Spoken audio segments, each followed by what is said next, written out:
Ang ikalawang sulat ni Juan, mula sa isang pinuno ng iglesia, para sa minamahal na ginang at sa kanyang mga anak na tunay na mahal sa akin. Hindi lamang ako kundi ang lahat ng nakakaalam ng katotohanan ang nagmamahal sa inyo, sapagkat ang katotohanan ay nasa atin ngayon at magpakailanman. Ipagkaloob nawa sa atin ng Diyos Ama at ng Jesucristo anak niya ang pagligam, habag at kapayapaan sa pamamagitan ng katotohanan at pag-ibig. Labis kong ikinagagalak gumakitang na namumuhay ayon sa katotohanan ang ilan sa iyong mga anak, alinsunod sa utos ng Ama sa atin.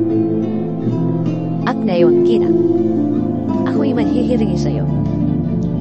Hindi isang bagong utos ang isinusulat ko sa iyo, kundi ang dating utos na sa simula pa'y nasa atin na.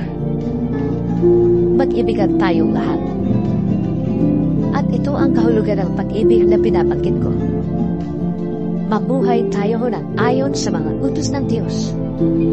Ito ang utos na ibinigay sa inyo noon pag-una. Mabuhay kayo sa diwa ng pag-ibig. Sapagkat nagkalat sa daigdig ang mga mandaraya, mga tao ayaw kumilala na si Jesucristo'y naging tao. Ang ganoong mga tao'y mandaraya at antikristo. Mag-ingat ka kayo upang huwag mawala ang ating pinagpaguran. Sa halip ay lubusan ninyong makamtan ang katimpalan. Ang hindi nananatili sa turo ni Kristo, kundi nagdaragdag pa dito, ay hindi nagpapasabog sa Diyos.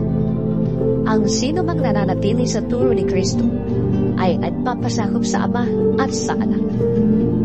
Huwag ninyong tanggapin sa inyong bahay, ni huwag batiin ang sino mang dumating sa inyo na ibang turo ang dala, sapagkat ang bumabati sa kanya ay nagiging kasama niya sa masamang gawain.